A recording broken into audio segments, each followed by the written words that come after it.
네, 제가 얼마 전에 여러분 잘 아시는 이영표라는 축구 선수 아시죠? 네, 그 이영표 선수하고 식사를 한번 같이 할 일이 있었습니다.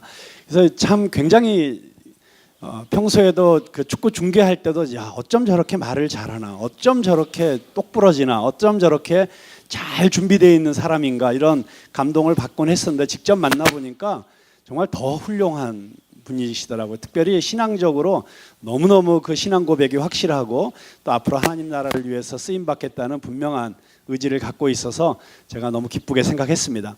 그런데 이제 제가 만난 이유가 제가 잘 아는 후배 목사님의 아들이 이제 축구를 앞으로 하고 싶어가지고 지금도 이제 축구 선수로 잘 자라고 있는데 그 아들을 위해서 좀 컨설팅을 받는 자리였었어요.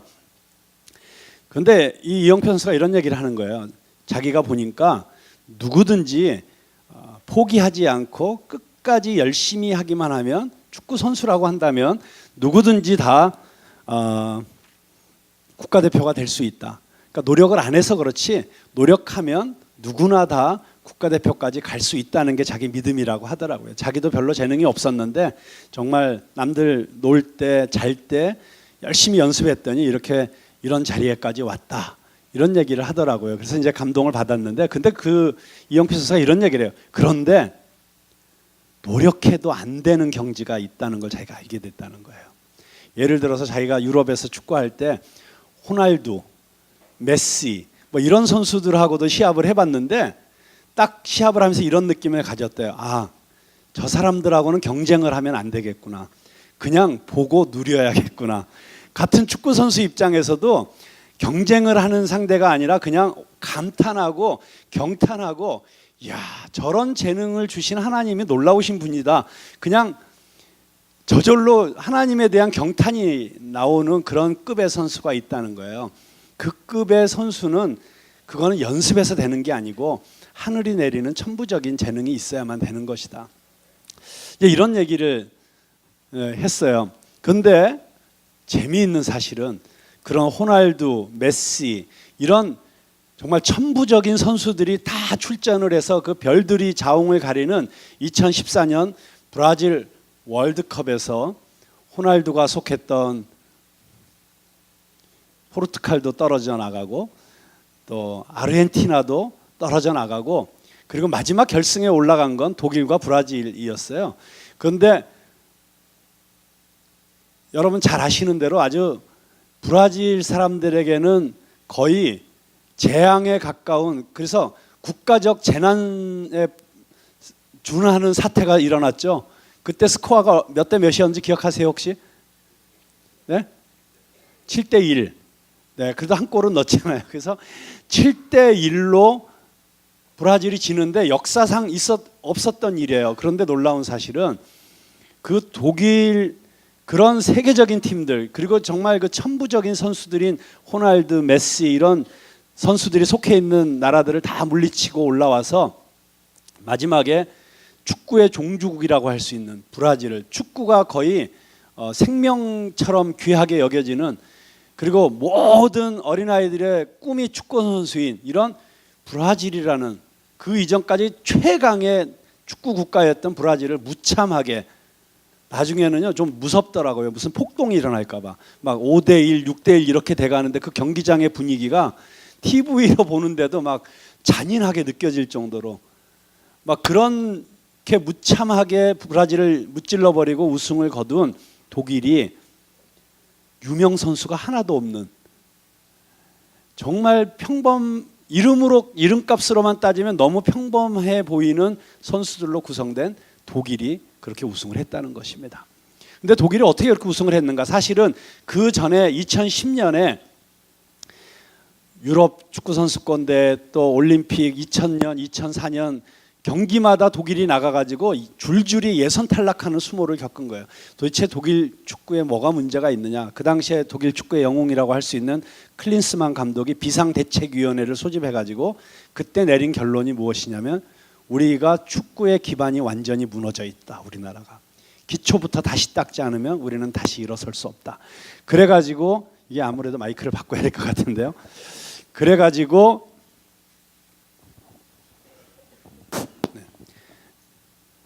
독일 축구 재건 프로젝트를 시작한 거예요. 어디서부터 시작했냐면 유치부부터. 초등학교 입학하기 전에 아이들부터 불러 모아가지고 독일 전역에서 축구 학교를 다시 하면서 축구의 기본기를 철저하게 가르치기 시작한 것입니다. 그래가지고 불과 10년 만에 그 유소년 클럽 출신의 20대 초반의 선수들이 주축이 된 독일이 그 당시 세계 최강이라고 하던 뭐 티티카카의 스페인, 또 예술 축구의 브라질, 이런 나라들을 다 물리치고 우승하는 기적을 이루었습니다. 그때 그렇게 우승하고 나서 뭐 엄청난 인터뷰가 쏟아졌죠. 그 클린스만이라는 이 독일 축구의 아버지, 현대 축구의 아버지라고 하는 분이 그때 강조한 말이 있습니다. 가장 중요한 것은 기본입니다. 그러니까 기본이 중요해요. 기본이 돼 있지 않으면 어떤 것도 할 수 없다는 것입니다. 여러분, 근데 그것은 축구만이 아니죠. 우리 인생의 모든 영역에 있어서 기본이 탄탄하고 기본이 잘 되어 있어야만 된다는 것은 누구나 인정할 수밖에 없는 것입니다. 그것이 예술이 되었던 학문이 되었던 기본이 되어 있지 않은데 그 위에 높고 큰 집을 지을 수가 없습니다. 저는 신앙도 마찬가지라고 생각합니다. 신앙도 기본이 탄탄하게 되어 있지 않으면 절대로 영적으로 성숙하고 예수 그리스도를 닮아가는 그 높은 경지에까지 절대로 올라갈 수가 없습니다. 제가 기본이 너무 중요하다 하는 것을 개인적으로 굉장히 강렬하게 경험한 적이 있어요. 그리고 그 경험 이후에 제 목회 또 제 인생에 저희 아주 기본적인 철학이 된 사건이 일어났습니다. 제가 그 이야기를 잠깐 여러분들과 나누려고 하는데요. 지금보다도 제가 거의 한 10kg가 더 나가던 시절이 있었습니다. 근데 그때 힘들었어요. 인생이 너무 늘 피곤하고 늘 지쳐 있고, 제 선배 목사님이 이렇게 살면 안 된다고 하면서 저한테 소개를 해준 곳이 병원이었어요. 어떤 그 비만 클리닉에 가라는 거예요. 제가 그 비만 클리닉에 가라는 소리에 듣고 자존심이 굉장히 상했어요. 그러면서 이렇게 대답했죠. 아니, 살이라는 건 자기가 좀 덜 먹고 운동해서 빼는 거지, 그걸 뭐 병원까지 가서 남에게 의지합니까? 라고 딱 거절을 했는데, 제가 그때 전도할 때 거절하는 사람들의 심리가 뭔지를 그때 좀 알았어요. 그러니까 주님이 당신을 구원해 주십니다. 내가 내 인생 내가 알아서 하는 거지 뭘 예수님 찾고 누구를 찾아, 뭐 이런 그런 인간의 그런 마음이 있는 것이죠. 어쨌든 그런데 그 이후에 또 제가 너무 힘들었을 때 제가 그 선배님에게 전화를 했는데 그 선배님이 그러시는 거예요. 곽 목사, 내가 지금 어디 있는 줄 알아? 그때 내가 얘기했던 그 병원에 있어. 빨리 와. 그러는 거예요. 근데 그때까지 전혀 제가 마음이 열리지 않았었는데 빨리 와 하는 그 인터네이션, 거기에 뭔가가 있었어요. 사람의 마음의 빗장을 싹 여는. 그래서 제가 알겠습니다, 가겠습니다 하고 이제 달려가게 되었어요. 가서 이제 의사 선생님하고 진찰을 하고 피 검사를 하고 다 했더니 결과적으로는 저보고 30kg를 빼라는 거예요. 그래서 이제 그때부터 운동을 하고 뭐 이제 식사량을 반으로 줄이고 처절하게 이제 해서 한 달 만에 15kg가 빠졌습니다. 그래서 그때 난리가 났었죠. 뭐 제 주변에 있는 사람들이 다 이게 무슨 일이냐 그러고. 근데 15kg 빠진 다음부터 그 다음부터는 전혀 안 빠지는 거예요. 그게 또 저항선이라는 게 있더라고요. 그래서 이제 안 빠지고 있던 그때쯤에 이제 이 정도 빠졌으면 됐다. 이제 그리고 식사량을 절반으로 줄이니까 얼마나 먹고 싶은 게 많았겠어요. 이제는 막 먹고 싶고. 그래서 포기하려던 즈음에 제 눈에 딱 들어온 게 있었어요. 그게 뭐냐면 방배동 전철역에 국가대표 출신의 이계성 관장이 직접 가르치는 탁구 교실 드디어 오픈, 이런 플랜카드가 걸려 있는 거예요. 그걸 보는 순간 저길 가봐야겠다. 지금 이 대목에서 내가 탁구까지 치게 되면 살이 더 빠지지 않을까. 첫째는 그런 단순한 마음으로, 두 번째는 제가 탁구 좀 치거든요. 한 중학교 1학년 때부터 치기 시작해갖고 그때까지 거의 한 30년을 탁구를 쳤는데, 제가 아무리 열심히 연습을 하고 노력을 해도 이길 수 없는, 북경에 가서 탁구 시합을 하면 꼭 저를 아슬아슬하게 한두 점 차이로 이기는 이기동이라는 선교사가 있었어요. 그래서 나 이기동을 이번에 레슨을 받아갖고 이겨야겠다. 뭐 이제 이런 두 가지 마음을 가지고 탁구 교실에 갔습니다. 가가지고 이제 선생님하고 의논을 했는데 탁구 레슨을 받기로 결정을 했어요. 그렇지만 좀 한 가지 놀라운 게 있었어요. 뭐냐면 탁구 레슨비가 너무 비싼 거예요. 그 당시에 14만 원이었어요. 그 당시에 테니스 레슨비도 14만 원이었어요. 제 생각에 탁구 따위가 공도 이만하고 옛날에는 탁구는 다 공짜로 치는 거였는데 이걸 14만 원씩이나 레슨을 받아야 되나 생각하니까 좀 아까운 생각이 들어가지고 제가 관장님에게 그렇게 말씀드렸어요. 일주일에 3번 하루에 20분씩 레슨 받는데 관장님 저 20분 살 빼려고 지금 탁구 배우는데 20분 해가지고 살이 빠질까요? 열심히 하시면 다 빠져요. 우리 체육관에 오시는 분들 다 효과 보셨어요. 그래서 제가 또 말씀드렸어요. 아니 관장님 저 이래봬도요 제가 학교 다닐 때 종교체육과 학생이라는 별명이 있던 사람인데 한 30분 뛰기 전엔 전 땀도 안 나요. 그랬더니 관장님이 그러면 내일 오셔서 첫 레슨 받아보시고 운동이 잘 부족하시면 제가 한 10분씩 더 해드릴게요. 그래서 이제 겨우 제가 마음에 안심이 돼가지고 그래서 그 다음날 첫 레슨을 받았어요. 한 30분씩은 받아가지고 빨리 살을 빼리라. 그런데 첫 레슨 받는데요. 딱 5분 만에 무슨 일이 일어났는가. 죽는 줄 알았어요. 거의 쓰러져서 바닥에 길 뻔했어요.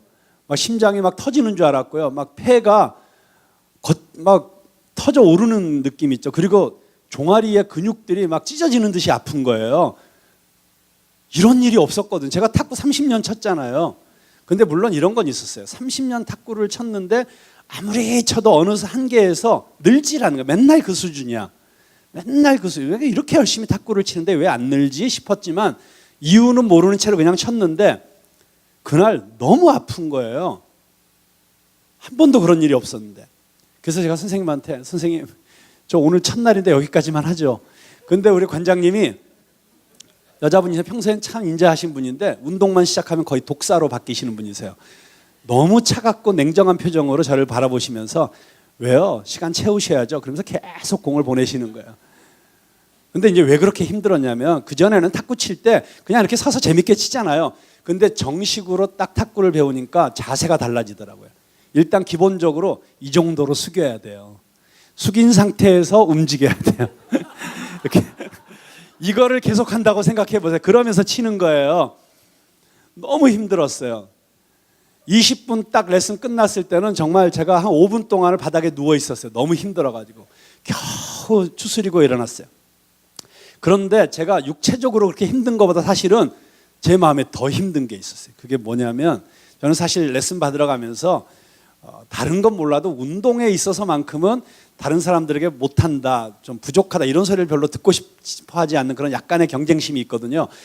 그래서 제가 탁구를 치면서도 딱 레슨 받으러 가면서 이런 생각을 했던 거예요. 관장님이 나를 딱 가르치시면서 감탄하시는 거예요. 와, 아니 어떻게 목사님이 이렇게 탁구에 재능이 있으세요? 너무 소질이 있어요. 저한테 3달만 배우시면 저도 이기겠어요. 뭐 이런 얘기를 해주실 줄 알았어요. 그런데요, 그날 딱 시작하고 나서 2분이 지났는데 마침 그때 우리 관장님의 친구분 또 다른 국가대표 출신의 탁구 선수가 한 분 와 계셨어요. 두 분이서 저를 보시다가 혀를 차시는 거예요. 동시에 쯧쯧쯧. 아니 저걸 어떡하지? 야, 저 버릇 고치려면 정말 오래 걸리겠네. 저거 차라리 라켓을 딴 걸로 바꿔서 이 펜홀더로 쳤는데 쉐이크로 바꿔서 처음부터 다시 시작하는 게 낫지 않아?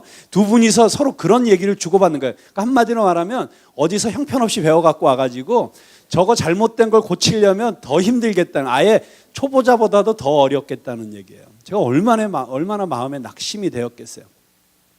제가 이제 그때로부터 탁구를 배우면서 깨닫게 된 거예요. 아, 내가 왜 30년씩이나 탁구를 쳤는데 그렇게 탁구가 안 늘었는지 그 이유를 알게 된 거예요.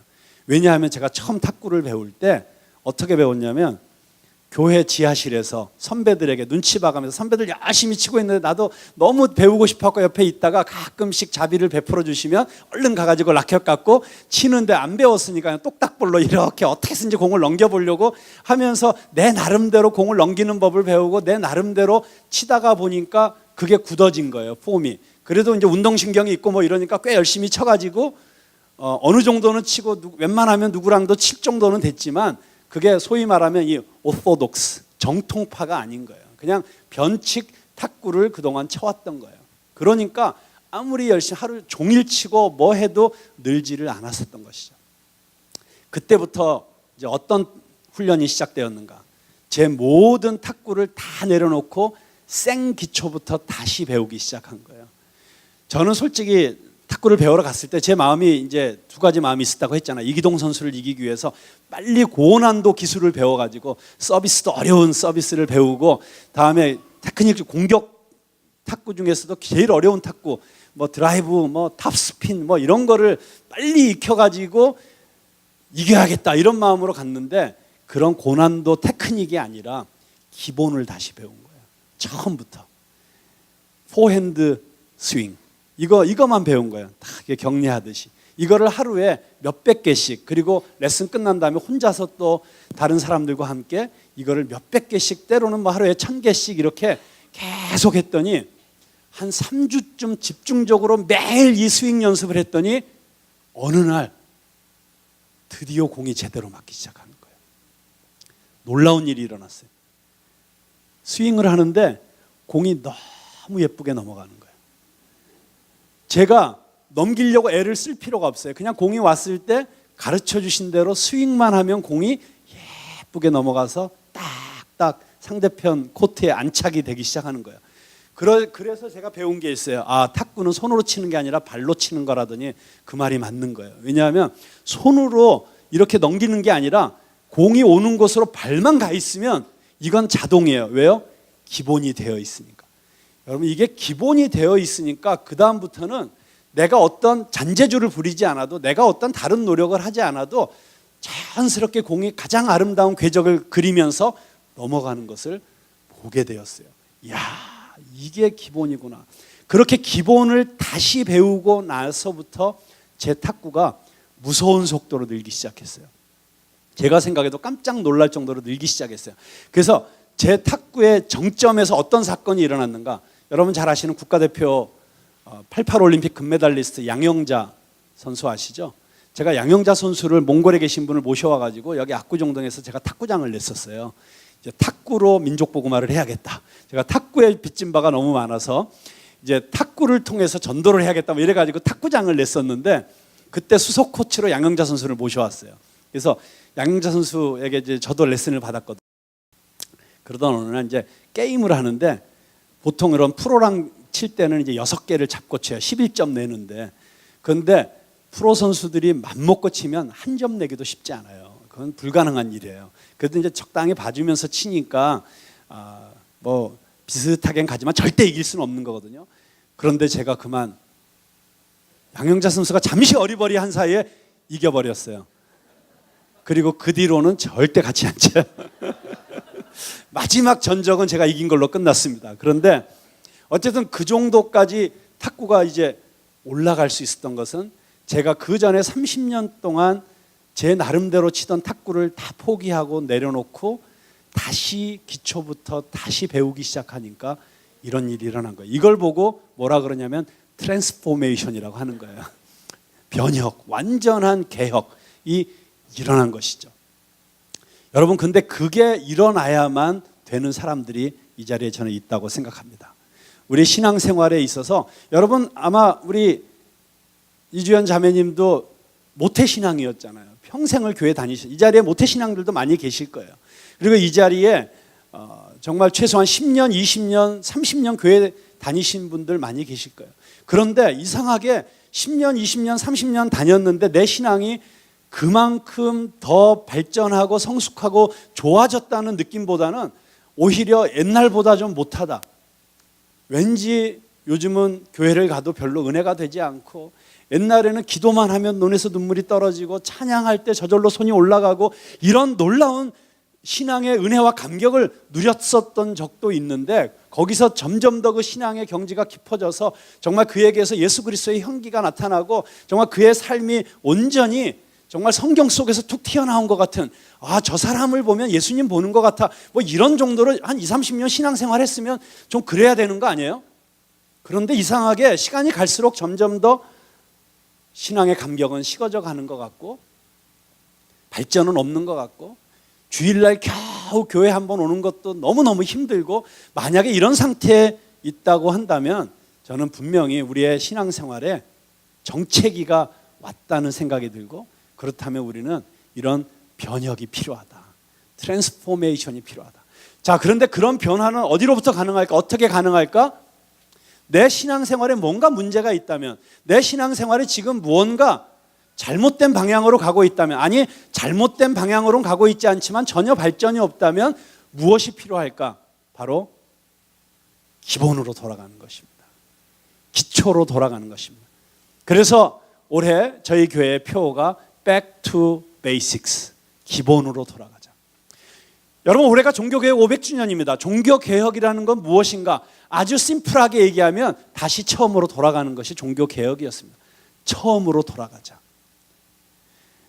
1000년 동안의 교회 역사 가운데 교회의 권위, 전통, 예식, 문화 이런 모든 것들이 교회를 둘러싸고 마치 교회의 전부인 것처럼 했지만, 교회의 신학, 철학 이런 것들로 신앙생활을 하는 것 같았지만 그 결과물이 보니까 면죄부를 판매하는 것이었고, 교황권이 마치 신권을 대체하는 것 같은 인간 중심적인 제국을 이루어냈고, 이런 모든 부작용들 속에서 종교개혁자들이 이야기한 것이 무엇이었어요? 신앙의 근본으로 돌아가자는 것이었어요. 신앙의 근원으로 돌아가자. 그래서 그들이 발견한 근본이 무엇이었습니까? 5가지 Back to Basics였죠. 첫 번째가 뭡니까? Back to Scripture. 그러니까 솔라 스크립트라, 오직 말씀으로 돌아가야 된다. 교회는 말씀 위에 세워져야 된다. 교회의 권위보다도 오히려 말씀의 권위가 더 위에 있어야 된다라고 하는 것이 종교개혁자들이 발견한 것이었죠. 그 다음에 뭐예요? 솔라 그라티아, 은혜였습니다. 은혜가 기본이라는 것입니다. 행위로가 아니라, 우리가 어떤 선행이나 도덕으로서가 아니라 오직 그리스도의 십자가의 은혜로만 구원받을 수 있다고 하는 이 은혜의 복음을 다시 되찾아야 된다. 그 다음에 뭡니까? 솔라 피데, 오직 믿음으로. 그런데 그 십자가의 은혜를 내가 받는 유일한 통로는 믿음이라는 거예요. 그런데 그 믿음은 어디서부터 나오는 거예요? 믿음은 들음으로부터 나는 것이죠. 뭘 들음으로써요? 하나님의 말씀을 들음으로부터. 그래서 다시 말씀이 강조되는 것입니다. 그 다음에 뭐예요? 솔라 크리스투스, 오직 그리스도. 오직 그리스도. 예수 그리스도의 십자가와 부활이 우리 신앙의 전부라는 거예요. 이 십자가와 부활이 없는 기독교는 기독교가 될 수가 없는 것이죠. 그리고 마지막이 뭡니까? 그렇게 그리스도의 십자가의 은혜, 그 은혜를 내가 믿음으로 받아들임으로써 내가 구원받은 자 되어서 솔리 데오 글로리아, 오직 하나님께만 영광. 교회의 영광이 아니라, 교황의 영광이 아니라, 추기경의 영광이 아니라, 어떤 사람의 영광이 아니라, 어떤 기관이나 조직의 영광이 아니라 오직 하나님께만 영광을 올려드리자. 이게 종교개혁의 기본 베이식스 5가지 기본이었어요. 근데 여러분 어떻습니까? 오늘날 우리 교회가 이 5가지 기본에 충실하고 있는가? 언제나 그것이 기준이 되는 것이고 기본이 되는 것이죠. 그래서 이 기본으로 돌아가자는 게 종교개혁이었잖아요. 그래서 기본으로 돌아가니까 개혁이 일어난 거예요. 변화가 일어난 거예요. 종교개혁자들이 이 기본으로 돌아가자고 하는 것을 라틴어로 아드 폰테스라고 합니다. 아드 폰테스. 폰테스라는 것은 파운틴, 샘물이라는 뜻이죠. 근원. 그 첫 샘물, 이 강이 아무리 큰 강도 아주 작은 샘물에서부터 시작하잖아요. 바로 그 근원으로 돌아가자. 저와 여러분이 근원으로 돌아갈 수 있게 되길 주님의 이름으로 축원합니다. 자, 그래서 기본으로 돌아가서 기본을 변화시키는 거예요. 제가 오늘 귀한 운동 이야기로 시작했으니까 오늘은 다 운동 이야기로 설교를 끌고 나가려고 이제 생각하는데요. 여러분, 그 세계적인 골프 선수들, 뭐 타이거 우즈든지 뭐 누구든지 운동을 하다 보면 이상한 버릇이 들고 이상한 습관이 생기는 거예요. 그러면 어떻게 해야 됩니까? 그러면 원포인트 레슨을 받아야 돼요. 그 원포인트 레슨을 받으려고 찾아가는 사람이 플로리다에 있어요. 데이비드 레드베터라는 유명한 골프 코치예요. 1시간 레슨비가 25,000불이에요. 그러면 1시간 레슨을 25,000불 내고 가서 뭐 할까요? 제가 그 TV 다큐멘터리에서 그분이 그 세계적인 골프 선수들이 원포인트 레슨 받으러 왔을 때 그 레슨하는 거를 실황을 본 적이 있거든요. 딴 게 아니에요. 기본 스윙 가르치는 거예요. 다시. 기본이 무너지고 기본에서 살짝 어긋나면 그 세계적인 선수들도 성적이 확 떨어지는 거예요. 그래서 딱 골프채 가지고 그걸로 머리 딱 누르면서 스윙 시키는 거예요. 그러면 타이거 우즈 같은 선수도 그대로 기본 스윙만 1시간 배우고 그거만 잡고 가면 또 달라지는 거예요. 기본이 그렇게 중요하구나.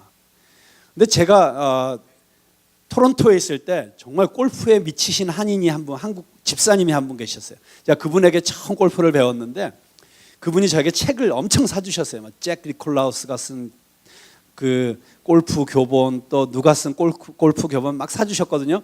근데 제가 그 책을 읽다가 놀라운 사실을 발견했어요. 잭 니콜라우스 책에 이렇게 돼 있어요. 골프의 가장 기본은 뭘까요?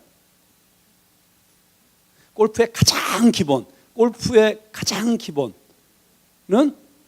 힘 빼는 거. 예, 그런 건 이제 중요한 지침들이지만 시작점은 아니죠. 시작점. 골프의 시작은 그립이다. 잡는 거라는 거예요. 일단 이 잡는 거에서부터 제대로 못 잡으면 결국은 정통파 스윙을 할 수가 없다는 거예요. 그러니까 아무것도 아닌 것 같잖아요. 골프채 잡고 그냥 휘두르는데 폼이 멋있어야지. 그게 아니에요. 그립에서부터 출발한다는 거예요.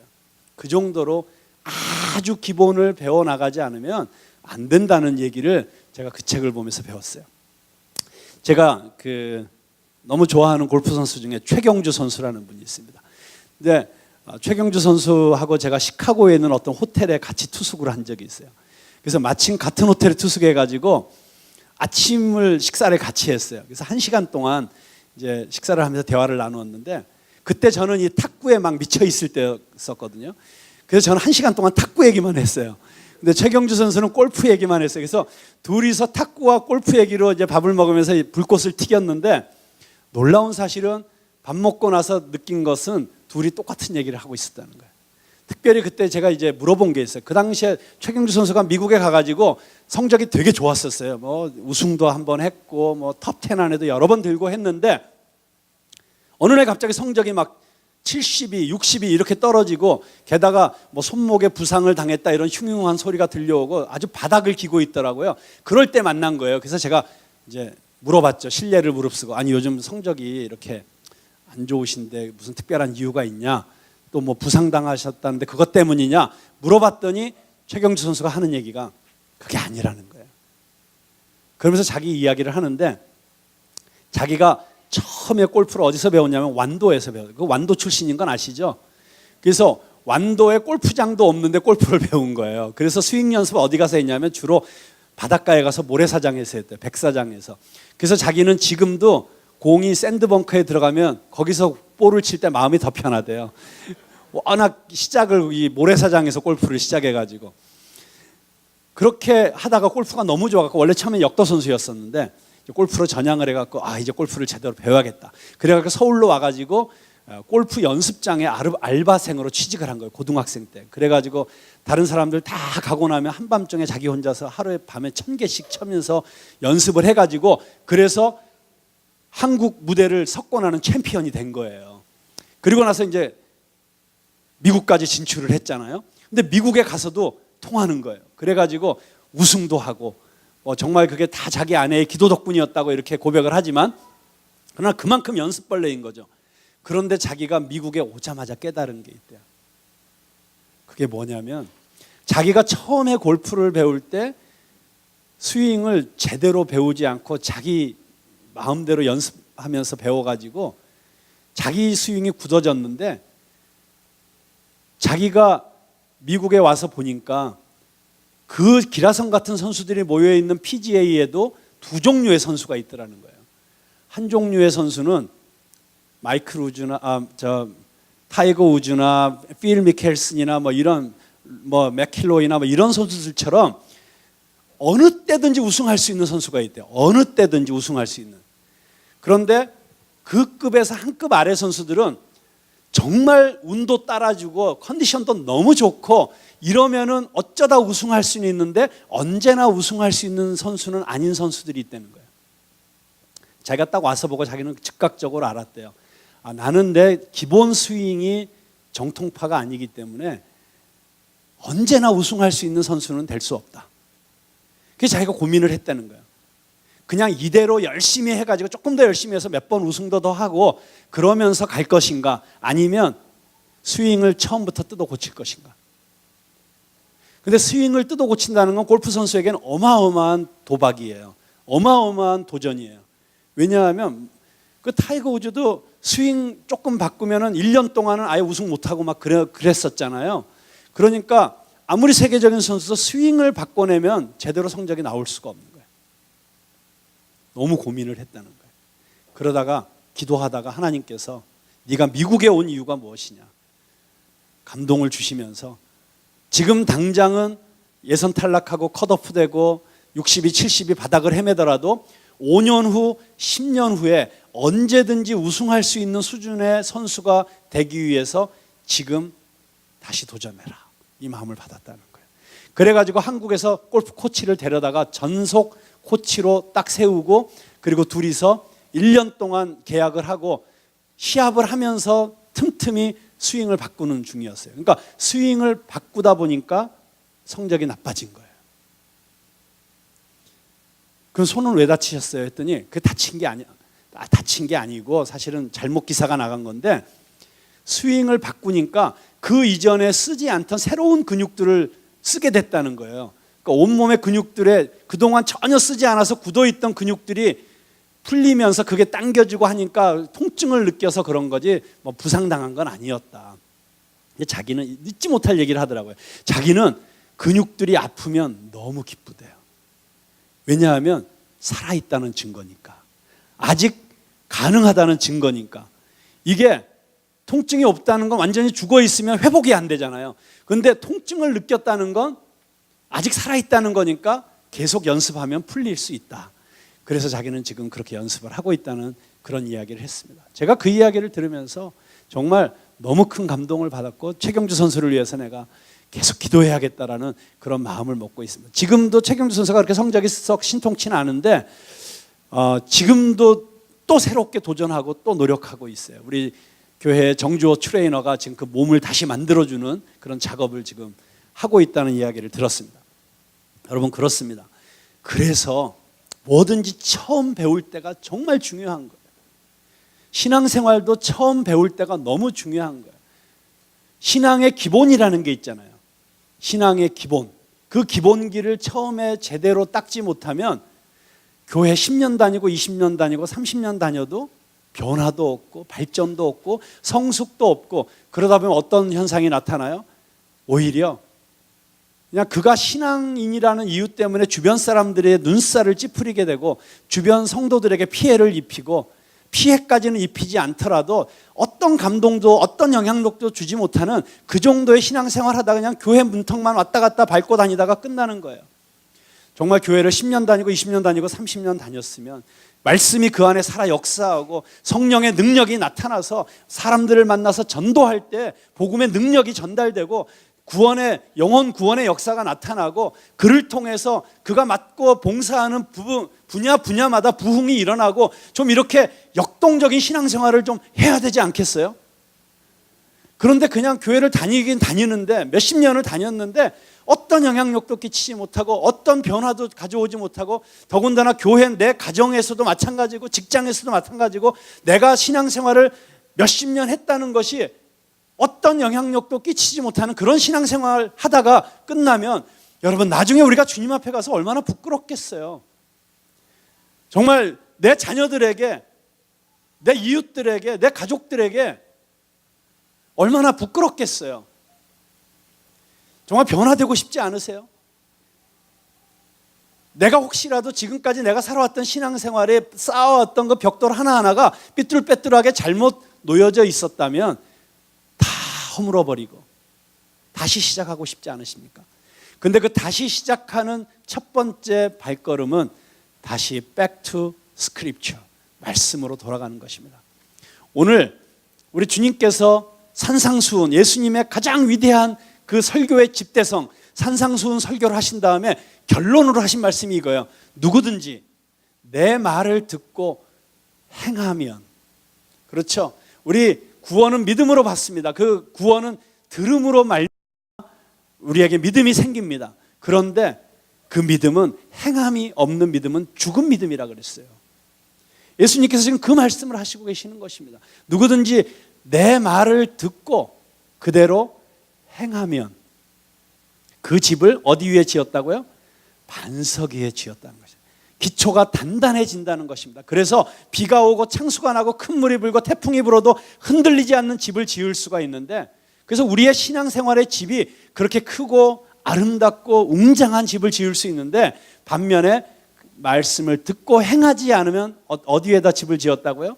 모래 위에다 집을 지은 것 같아서 바람이 불면 흔들리고, 조금만 지진이 2.0, 2.5 정도의 지진만 와도 무너져 내리고, 태풍이 불고 큰 물이 홍수가 나면 쓸려 내려가 버리는 그런 비참한 지경이 될 수 있다는 거예요.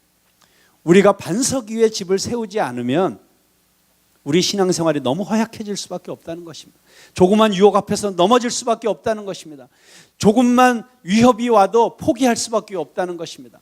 어떻게 우리가 목에 칼이 들어와도 내 생명을 내놓고 신앙 고백을 해야 되는 자리에서도 담대하게 흔들리지 않고 신앙을 고백할 수 있고, 어떤 사람들 앞에서도 담대하게 하나님의 살아계신 것과 예수 그리스도의 능력을 증거할 수 있는 그리스도인이 될 수 있는가? 반석 위에 우리의 신앙을 세워야 된다는 것입니다. 근데 반석이 뭐냐? 그 기초가 뭐냐? 말씀으로 행하는 것이라는 거예요. 말씀대로 행하는 것. 여러분, 근데 우리 한국교회의 최대의 위기가 무엇입니까? 한국교회까지 얘기할 것도 없고, 저와 여러분의 신앙생활에 있어서 진정한 위기가 무엇입니까? 말씀을 듣기는 듣는데 행함으로 이어지지 않는다는 거예요. 아니, 어쩌면 행하려고 하는, 행해봤는데 안 돼요까지도 아니에요. 그냥 행할 의도조차도 없어요. 말씀을 듣고 그 듣는 태도가 어떻습니까? 오늘 설교 잘하나 못하나 보자. 오늘은 그래도 좀 짧게 끝냈네. 오늘은 그래도 설교 시간에 좀 쪼크도 엮고 재밌는 예화도 하고 들을만 했어. 이렇게 판단하고 평가하고, 오늘 그래도 교회 오는 발걸음이 이 정도면 손해본 건 아니다, 이런 정도의 태도를 가지고 말씀을 듣는 그런 태도를 가지고서는 절대로 우리 삶의 변화가 일어날 수가 없다는 것입니다. 정말 위기가 무엇인가? 저는 그래서 한때 제가 이런 생각을 한 적이 있어요. 한국 교회를 망치는 것은 좋은 설교다. 너무 좋은 설교, 너무 기가 막힌 설교, 귀에 쏙쏙 들어오는 설교. 그래서 설교가 너무 기가 막히고 아름다워서 감동해요. 그래서 설교의 목적은 감동받는 거예요. 여러분, 근데 설교의 목적은 감동받는 것이 아닙니다. 칼 바르트라는 신학자가 이런 얘기를 했죠. 당신의 설교의 열매는 일주일 동안의 성도들의 삶에서만 나타날 수 있다. 정말 우리의 일주일 동안의 삶 속에서 그 주일날 강단에서 선포되어진 설교가 현실적으로 나타나고 행함으로 나타나고 삶 가운데 구체적으로 나타나지 않으면 그 설교는 실패한 설교예요. 아무리 현장에서 감동받고 은혜받고 눈물을 흘렸다고 해도 거기서 끝나버리면 그 설교는 죽은 설교가 돼버리는 것입니다. 그런데 너무 좋은 설교를 듣다 보니까 감동은 기가 막히게 받아요. 근데 그 감동의 수준이 너무 높아졌어요. 정말 요즘 얼마나 기가 막힌 설교가 많습니까? 여러분 인터넷에 들어가 보세요. 정말 기라성 같은 설교자들이 매주 기가 막힌 설교를 쏟아내고 있습니다. 한국 설교자만으로 부족하니까 또 CGN이니 CBS니 CTS니 이런 방송국에서 또 미국의 또 심지어 남아공의 남미의 그 위대한 유명한 설교자들의 설교를 또 밑에 친절하게 자막까지 달아가지고 매주일 내보내주고 있어요. 정말 우리는 맘만 먹으면 지구상에서 가장 탁월한 설교를 가만히 앉아서 편하게 들으면서 감동받고 감탄할 수 있는 그런 시대를 살고 있습니다. 그런데 여러분, 그런 시대가 됐는데, 그런 기가 막힌 설교를 듣고 있는데 이전보다 교회가 더 부흥하고 있습니까? 이전보다 더 성도들이 이 사회에 영향력을 끼치고 있습니까? 이전보다 이 세상이 달라지고 있습니까? 아니, 오히려 점점 더 멀어지고 있는 것 같아요. 왜요? 너무 설교가 좋으니까, 너무 설교가 기가 막히니까 아예 그 설교 말씀대로 살 엄두도 못 내는 거예요. 아예 그런 시도조차도 하지 않는 거예요. 그냥 너무 높은 수준의 설교를 들으면서 그게 내 신앙의 수준이라고 생각하는 거예요. 여러분, 그게 오늘날 가장 심각한 착각이에요. 좋은 설교를 듣고 나면 내 신앙이 그 정도 수준이 됐다고 생각하는 거예요. 그리고 내 구체적인 삶 가운데 그 설교의 말씀, 또는 내가 말씀으로 읽은 그 하나님의 음성에 대해서 내가 내 삶 가운데 구체적으로 적용하려는 노력하지 않는 거예요. 네, 여러분, 제가 나이가 들어갈수록 느끼는 게 있습니다. 정말 좋은 설교를 듣고 아무리 감동해도 내 삶은 변하지 않는다는 거예요. 그것이 구체적으로 내가 그 말씀대로 행하려고 하는 나의 결단과 의지가 없이는 그것이 내 삶에 변화를 일으키지 못한다는 것입니다. 제가 한때 그런 생각을 해봤어요. 여러분 아시는 대로 제가 이 교회 푸른나무 교회를 시작할 때 한참 제가 그 코스타라는 집회를 하는 그 코스타의 국제 총무였어요. 그러니까 국제 총무의 잡이 뭐냐면 한국의 가장 탁월한 설교자들을 모아가지고 미국이고 캐나다고 저 유럽이고 우리 한국 유학생들이 있는 곳마다 가가지고 거기서 수련회를 하는 거였어요. 3박 4일 동안 수련하면 코스타 집회는 굉장히 무식한 집회였어요. 아침부터 저녁까지 아무것도 없어요. 프로그램이 그냥 딱 찬양 기도 말씀 찬양 기도 말씀. 하루에 보통 설교와 강의를 7편 8편씩을 들어요. 그래가지고 3박 4일을 들어요.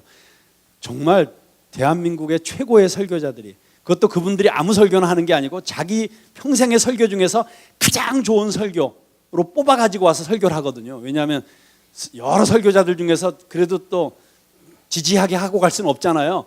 그러니까 그런 탁월한 설교를 가지고 와서 3박 4일 동안 쏟아붓는 현장에 제가 1년에 최소한 10번을 갔어요. 자, 그러면 한 번 수련회에 제가 설교 10편을 들어요. 정말 대한민국 최고의 설교 10편. 근데 1년에 10번 가니까 100편의 설교를 매년 들어요.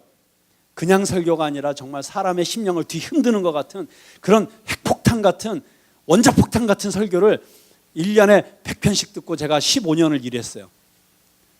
제가 어떤 수준의 사람이 되어 있어야 될까요? 걸어다니는 성경이 되어 있어야죠. 정말 성자급이 되어 있어야 되죠. 근데 제가 그렇게 되어 있을까요? 제가 말씀으로 저처럼 쉽게 은혜 받는 사람도 없지만 코스타 총무를 하면서 저의 심각한 문제는 뭐냐면 끊임없이 판단하고 생각하는 거예요. 그 설교를 들으면서 지금 이 설교를 우리 학생들이 어떻게 듣고 있을까? 지금 눈치 딱 보면서 지금 이게 먹히고 있나 안 먹히고 있나? 저 강사를 다음에 불러야 될 것인가 말아야 될 것인가? 요 설교가 끝난 다음에 나가서 그 다음 순서를 어떻게 진행해야 될 것인가? 뭐 이런 것만 머릿속에 계속 생각하고 있으니까 그 기가 막힌 설교를 들어도 가끔은 그런 생각조차도 다 내려놓게 만드는 진짜 어마어마한 설교를 듣고 있지만, 그런데 그 말씀들이 내 삶 가운데 구체적으로 내가 적용하려는 노력을 치열하게 하지 않으면 아무런 변화를 내 삶 가운데 일으키지 못한다는 걸 제가 깨달았어요. 여러분, 그래서 올해 저희가 함께 결단해야 될 것이 있습니다. 그것은 무엇이냐면 다시 성경 말씀으로 돌아가는 것입니다. 정말 말씀을 읽는 것입니다. 그리고 일주일에 한 절이라도 암송하는 것입니다. 말씀이 내 안에 살아있게 하는 것입니다. 그리고 그 말씀을 묵상하는 것입니다. 묵상의 클라이막스는 뭐예요? 적용이에요. 그래서 한 말씀이라도 적용하는 것이에요. 여러분, 정말 한 말씀이라도 붙잡고 내가 그 말씀대로 살아보려고 몸부림치고 있으면 반드시 우리 삶은 변화되게 되어 있습니다.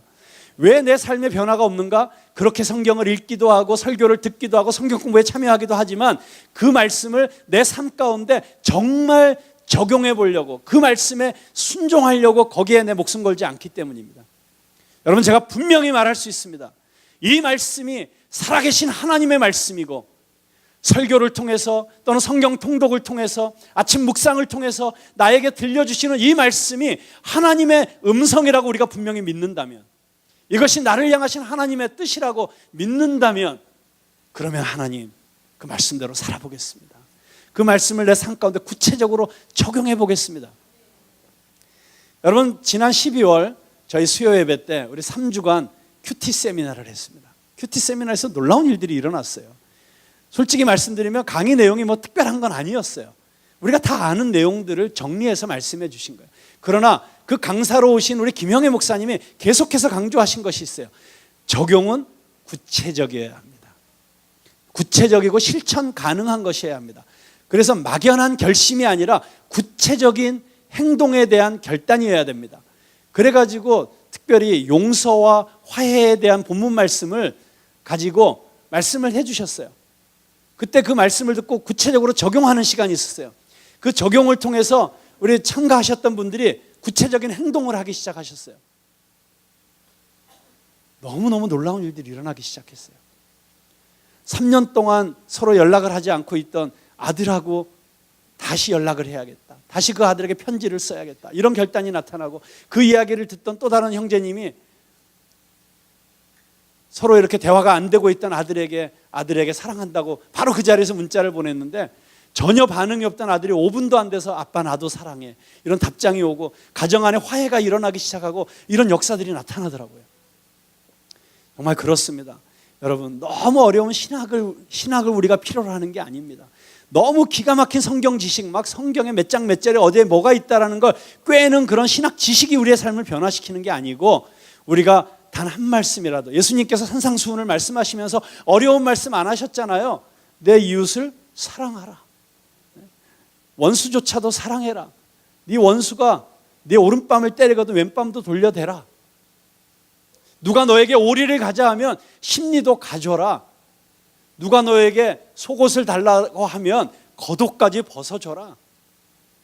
우리 주님께서 주신 이 단순한 말씀들, 그냥 그 말씀 가운데 성령님께서 어떤 말씀을 우리 마음속에 딱 꽂히게 해가지고 이 말씀 내가 한번 실천해야겠다라고 했을 때 그 말씀대로 한번 실천해 보실 수 있길 바랍니다. 그냥 말씀에 순종해 보실 수 있길 바랍니다. 내 아내를 그리스도께서 교회를 사랑하듯이 그렇게 사랑해라. 이 말씀 한번 내가 정말 그렇게 사랑해 봐야겠다. 내 남편에게 교회가 그리스도께 복종하듯이 복종해라. 정말 복종이 안 되는 순간에도 한번 내 의지를 꺾고 내 감정을 꺾고 한번 복종해 봐야겠다. 정말 너무 아깝지만 주님께서 도우라고 하셨으니 내가 나눠야겠다. 베풀어야겠다. 이런 구체적이고 아주 작은 것에서부터 우리가 순종하기 시작하면 근데 성경 말씀에 꼭 이 구절이 있었어야 되는데 왜 이 구절이 없어가지고 성경 말씀에 예배 시간에 절대 늦지 마라. 이것도 성경 말씀에 있었어야 되는데 이게 구체적으로 없다 보니까 그러나 예배를 생명처럼 여기고 정말 예수님을 나의 왕으로 나의 구주로 예배하는 그 자리가 정말 귀중한 것을 안다면 우리가 늦을 수 없죠. 정말 예수님과의 약속 시간에 늦어서는 안 되겠다는 이 아주 가장 기본적인 매너 이런 것부터 시작해서 우리가 정말 말씀대로 구체적으로 실천하면서 살아나가면 저는 반드시 우리 인생에 놀라운 변혁이 일어날 것이라고 믿습니다. 우리 신앙생활이 달라질 것이라고 믿습니다. 그래서 너무 어렵게 생각하지 마십시다. 우리 말씀을 읽으십시다. 올해 성경 통독 시작하신 분들 한번 손 들어보세요. 네, 많은 분들이 성경 통독 시작하셨어요. 너무 감사해요. 지금부터 시작하실 수 있어요. 우리 주보에 보면 거기 성경 통독 표가 있습니다. 거기에 체크해 가시면서 성경 통독하실 수 있길 바랍니다. 다음에 성경 통독을 더 쉽게 할 수 있도록 저희들이 성경이 읽어지네 이런 성경 통독반을 3월부터 시작할 거예요. 그 다음에 성경 통독이 끝난 다음에는 성경의 각 번별로 더 깊이 있게 공부할 수 있는 성경 공부 프로그램들을 가을 학기부터 또 시작할 것입니다. 이렇게 올 한 해 동안 우리가 말씀으로 완전히 깊이 들어가는 우리 푸른나무 교회가 되려고 해요. 근데 다시 말씀드립니다. 성경 공부하는 것은 우리의 성경 지식을 늘리기 위해서 하는 게 아니에요. 말씀대로 살기 위해서 하는 것입니다. 말씀대로 행하기 위해서 하는 것입니다. 그렇게 말씀대로 행하는 저희들이 될 때 우리들 한 사람 한 사람의 삶이 변화되고 그리고 우리 푸른나무 교회가 진정으로 하나님이 기뻐하시는 공동체, 정말 성경에서 튀어나온 것 같은 사람들이 함께 어울리는 공동체, 사도행전에 나타났던 바로 그런 교회 공동체가 이 땅 가운데 세워지게 될 줄로 믿습니다.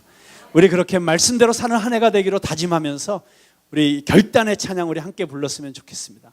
주님 말씀하시면 내가 나아가리다. 주님 뜻이